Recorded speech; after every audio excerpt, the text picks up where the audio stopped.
These are major developments today. We have never seen a former president face this type of legal uncertainty. Mr. Trump's former chief of staff, Mark Meadows, now the latest member of the former president's inner circle to fold and cooperate with prosecutors who are charging Mr. Trump with trying to undermine the 2020 election. He was former President Trump's last chief of staff and one of his most ardent supporters. But tonight, Mark Meadows has been granted immunity in exchange for grand jury testimony against Mr. Trump in the 2020 federal election interference case. ABC News, first to report Meadows, has testified before a grand jury at least 3 times. Meadows reportedly told the grand jury that he informed Mr. Trump his claims of widespread election fraud were, quote, baseless, and that he was being, quote, dishonest with voters when he declared victory on election night. According to ABC, Meadows also told Mr. Trump that his former attorney Rudy Giuliani had failed to find any evidence of election fraud. All this after the Supreme Court denied the former president's election challenge. Hey guys, Adam is here. So what just happened, guys? Mark Meadows, Trump's own White House chief of staff, the man who was present for every call, every meeting, and every closed-door conversation, just walked into a federal facility and told Jack Smith's team everything, under oath, with full immunity. This isn't a political opponent or a media critic. This is the person who sat outside the Oval Office every single day. When your own chief of staff flips and cooperates fully with federal prosecutors, the damage that can do is almost impossible to overstate. Mark Meadows, President Trump's former chief of staff, has agreed to cooperate with the probe. He's now the highest-ranking White House official to cooperate just weeks after failing to show up and answer questions under oath. NBC News Capitol Hill correspondent Ali Vitale joins us now. Ali, good morning. So we know executive privilege has been a key sticking point in this investigation, with former President Trump instructing his former White House officials to ignore subpoenas. Does it change the picture having such an important member of the administration stepping forward? It does, at least for now, and at least while the committee sees that Meadows is cooperating. I want to show you what Chairman Benny Thompson said yesterday. He said in a statement that Meadows has been engaging with the Select Committee through his attorney. He has produced records to the committee and will soon appear for an initial deposition. The committee will continue to assess his degree of compliance with our subpoena after the deposition. Thompson later told someone else on our team that for right now, contempt charges are off the table, but we know that this is consistently a moving target. Meadows, if he doesn't comply in the way that the committee needs him to, could be back on the contempt block if they feel that they're not getting what they need. Now here is what you need to understand about why this specific witness matters more than any other. Meadows was not some junior aide who caught snippets of conversations from down the hall.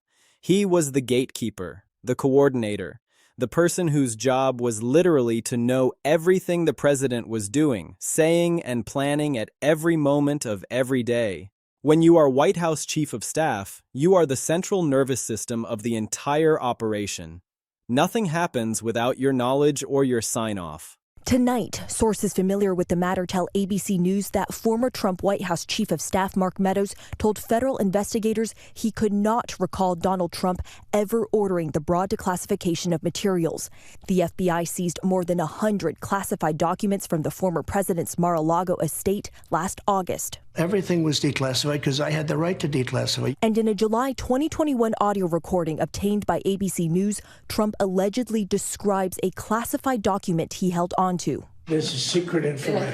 But look at this. This was done by the military, given to me. See, as president, I could have declassified it. Now I can't. That document, allegedly a war plan prepared by the chairman of the Joint Chiefs of Staff, is described in an early draft reviewed by ABC News for the prologue to Meadows' book. Quote, on the couch in front of the president's desk, there's a 4-page report typed up by Mark Milley himself. It shows the general's own plan to attack Iran. So when someone in that position flips, when they sit down across from federal prosecutors and start answering questions under penalty of perjury, that is not just another cooperating witness. That is an earthquake. That is the kind of insider testimony that changes the entire trajectory of an investigation. And here is the part that should stop you cold. According to sources, Meadows told investigators he directed it to be taken out, explaining he wasn't there and did not believe it was possible for Trump to have the actual document. Meadows said he knew it would be problematic if Trump had war plan documents in his possession, the sources said. ABC News confirmed that Meadows spoke multiple times to Jack Smith's team, multiple sessions, under oath, with immunity protecting his testimony. That means federal prosecutors believe what he has to say is so valuable, so damaging, so central to understanding what actually happened that they were willing to give him a get-out-of-jail-free card to secure his cooperation. In a statement to ABC News, a Trump spokesperson accusing the Justice Department without evidence of selectively leaking incomplete information to impact the 2024 election. There is a process that the White House goes through to declassify materials. I don't have any knowledge of any broad-based directive from the president, but that doesn't mean it didn't occur. And Lindsay, former U.S. Attorney Preet Bharara told ABC News that the information Mark Meadows has is, quote, pretty damaging, but that it's unlikely he's flipped on Trump. That's because Meadows was indicted last week alongside Trump in that separate investigation into election interference in Georgia. Both of them only have until this Friday to turn themselves in. Lindsay. Let that sink in for a moment. Prosecutors do not grant immunity to people who have nothing useful to say. They do not waste that tool on marginal witnesses or peripheral figures. Immunity is reserved for the big fish, the insiders, the people whose testimony can make or break a case against someone far more powerful. And in this situation, that someone is Donald Trump. Now, before we go any further, let me walk you through exactly what is documented, what is confirmed, and what is sitting there in the public record waiting for anyone willing to look at it. Because this is not speculation. This is not anonymous sources or unsubstantiated claims. This is the formal, authenticated, cross-verified institutional record. The House of Representatives voted to hold Mark Meadows in criminal contempt of Congress. 222 to 208. That is not a close vote. That is a decisive bipartisan rebuke. And here is what makes that vote truly remarkable. 2 Republicans crossed the aisle and voted with Democrats. In today's political environment, where party loyalty is treated as the highest virtue, 2 Republican members of Congress looked at the evidence, looked at Meadows's refusal to cooperate, and said, "No, we are not going to protect this. We are going to hold him accountable." That vote was not symbolic. It was not performative. It was a formal criminal contempt referral, sending Meadows to the Justice Department for potential prosecution. And the documentation of that vote comes from SBS and Reuters, 2 of the most rigorously fact-checked news organizations operating anywhere in the world. So let me ask you something. If this was all just political theater, why did 2 Republicans break ranks? Why did they put themselves in the crosshairs of their own party's leadership? The answer is simple. Because what Meadows was involved in crossed a line that even partisan loyalty could not excuse. Now let me take you deeper into what Meadows actually did. Before he stopped cooperating, before he lawyered up and tried to protect himself, Meadows initially handed over texts and communications. He started talking, he began providing information, and then something changed. He pulled back, he stopped cooperating, he stopped handing over documents, and suddenly, he was facing potential criminal exposure himself. Think about what that dynamic reveals. A person who starts cooperating, who begins sharing information, does not suddenly stop unless they realize they are in serious legal danger, unless they understand that continuing to talk might incriminate them personally. That pullback is not the behavior of an innocent man. It is the behavior of someone who looked at the legal abyss in front of them and decided that silence was the only safe option. But here is the thing about that strategy. It did not work. Because eventually, Meadows ended up with an immunity agreement. That means prosecutors convinced him that his only path forward, the only way to avoid personal criminal liability, was to sit down and tell them everything, and that is exactly what he did. So what did Meadows tell them? We do not have the full transcript. That material is sealed, protected by grand jury secrecy rules. But we know enough from public reporting and from the documented record to understand the broad contours of what his testimony covers. Start with the Georgia phone call, January the 2nd, 2021. The call where Donald Trump told Georgia Secretary of State Brad Raffensperger to find 11,780 votes. That specific number. Not a range, not an estimate, an exact count, One vote more than Joe Biden's margin of victory in the state. And Meadows helped set up that call. He was on it. He heard every word.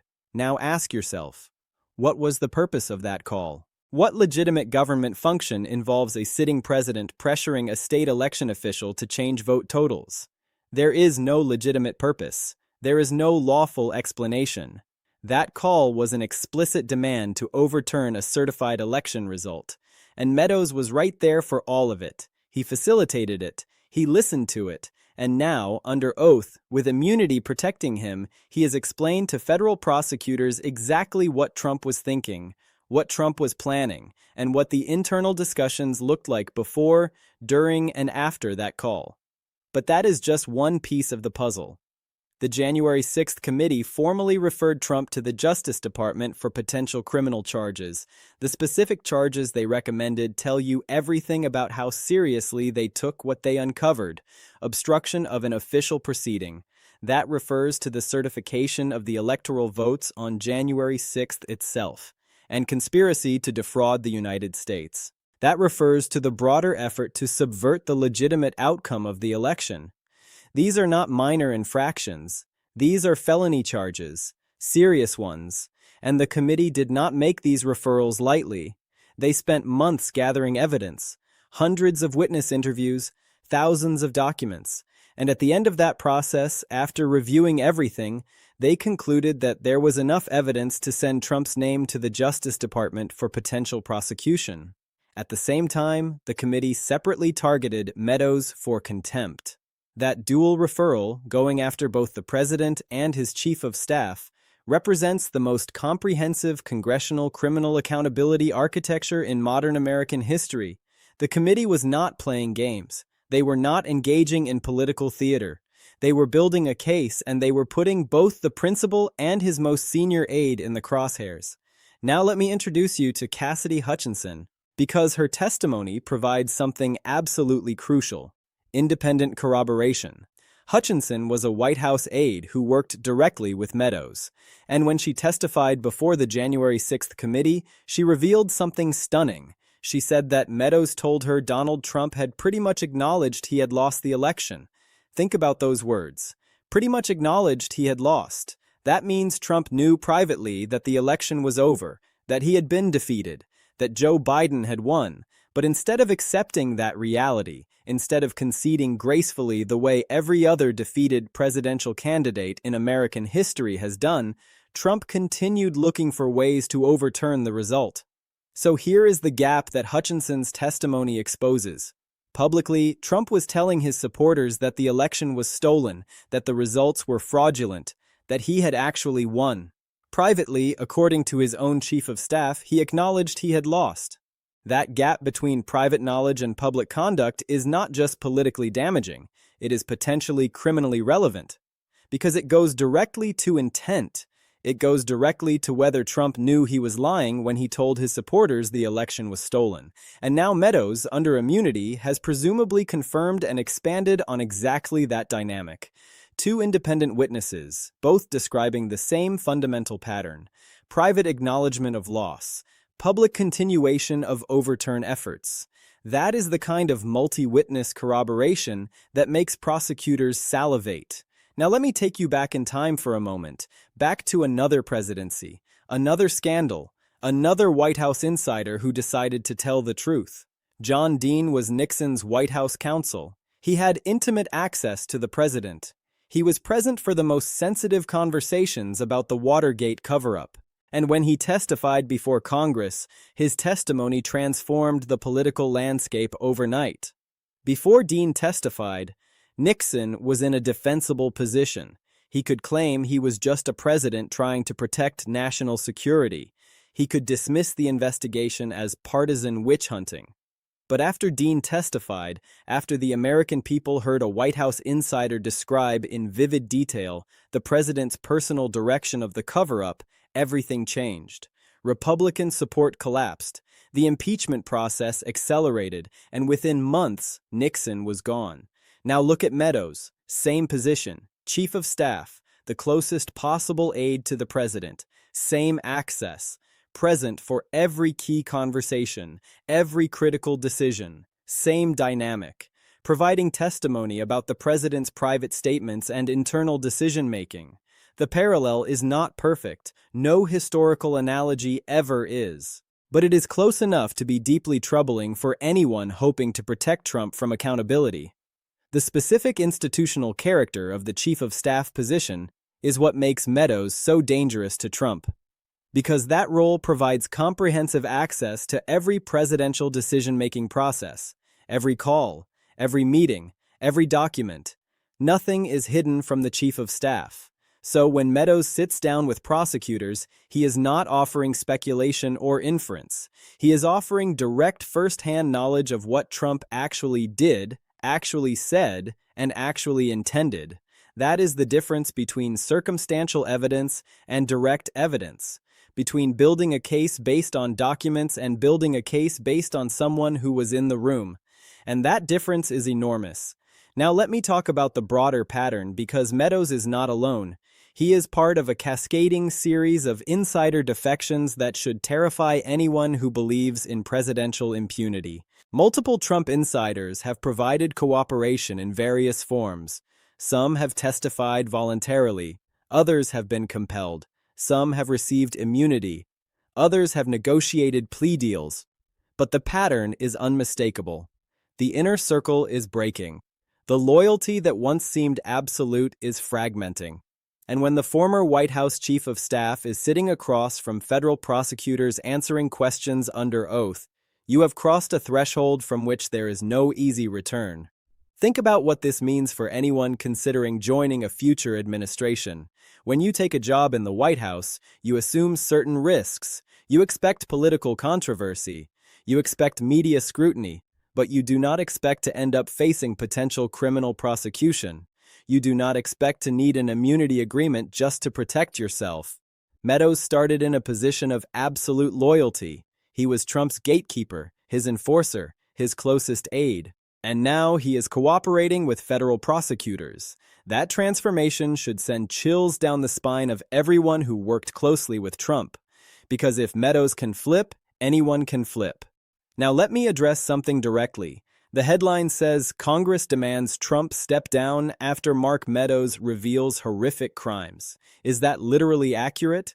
Has Congress passed a formal resolution demanding Trump's resignation? No, that is not what happened.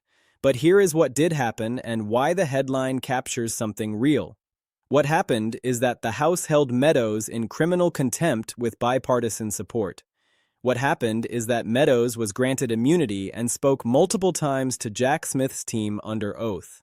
What happened is that the January 6th committee formally referred Trump for obstruction and conspiracy charges. What happened is that lawmakers specifically used Meadows's communications and cooperation as key pillars in their narrative that Trump tried to subvert American democracy. So while there is no formal congressional demand for Trump to step down, the accountability pressure trajectory that the headline describes is absolutely real. The contempt referral, the immunity cooperation, the criminal referrals. All of that builds toward a moment where the question of Trump's fitness for office, his legal exposure, and his political future all converge. And that convergence is what makes this story so alarming, because we are not talking about hypotheticals. We are not talking about unnamed sources or unverified claims. We are talking about formal votes, official referrals, documented cooperation agreements, public testimony. All of it sitting there in the most credible, most authenticated, most carefully sourced institutional record available. Let me walk you through what to watch for as this story continues to develop. Because the next few months are going to determine whether all of this documented accountability architecture translates into actual consequences. Watch the federal prosecution. Jack Smith's team has Meadows's testimony. They have his immunity cooperation. The question is how they use it. Are they building toward charges against Trump directly related to the election subversion efforts? Or is the case management strategy going to contain the damage, keep the most damaging testimony sealed, and limit the political fallout? The answer to that question will tell you everything about whether Meadows's cooperation actually matters in the end. Watch the state proceedings. Georgia is the most obvious venue. The Fulton County District Attorney has already brought charges related to the election interference efforts. And Meadows' role in setting up that January 2nd call, his presence on that call, his testimony about what Trump was thinking and planning, all of that is directly relevant to the Georgia case. If state prosecutors start incorporating Meadows' immunity testimony into their evidentiary record, that is a major development. Watch the congressional referral follow-up. The January 6th committee referred Trump for obstruction and conspiracy charges. That referral went to the Justice Department. But what has the Justice Department done with it? Have they integrated those referrals into their investigation? Have they used them as a roadmap for their own charging decisions? Or have those referrals been sitting on a shelf gathering dust while prosecutors focus on other matters? Watch for additional insider cooperation signals. The Meadows pattern, initial cooperation, pullback, immunity grant, full testimony, sends a message to every other Trump insider who might be facing legal exposure. The message is simple. Your loyalty will not protect you. Your silence will not save you. The only way out is through cooperation. If other insiders start following Meadows' path, if we see more immunity agreements and more flipped witnesses, that cascading effect will be devastating for Trump's legal position. Now let me be absolutely clear about what is documented and what is not. The House contempt vote is documented. SBS and Reuters both reported it. 222 to 208. 2 Republicans joining Democrats. That is real. That happened. The ABC News report that Meadows was granted immunity and spoke multiple times to Jack Smith's team under oath is documented. That is not speculation. That is not anonymous sourcing. That is ABC News standing behind their reporting.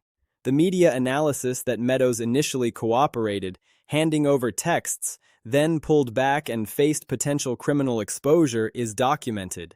That behavioral pattern is confirmed. It reveals everything about how personal legal vulnerability drives cooperation decisions.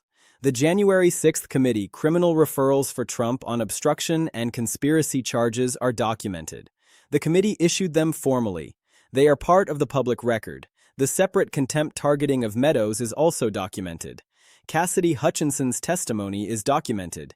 She testified under oath. Her statement that Meadows told her Trump had pretty much acknowledged he had lost while still looking for ways to overturn the result is in the official record. Meadows' role in setting up the Georgia call is documented. That call happened. Meadows facilitated it.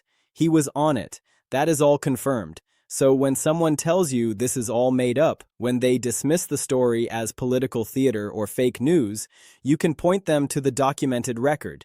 You can show them the vote, the reporting, the referrals, the testimony. The documentation is there for anyone willing to look at it. Now let me talk about why this story matters beyond the legal proceedings, because there is something larger at stake here than whether Donald Trump ends up being charged with a crime.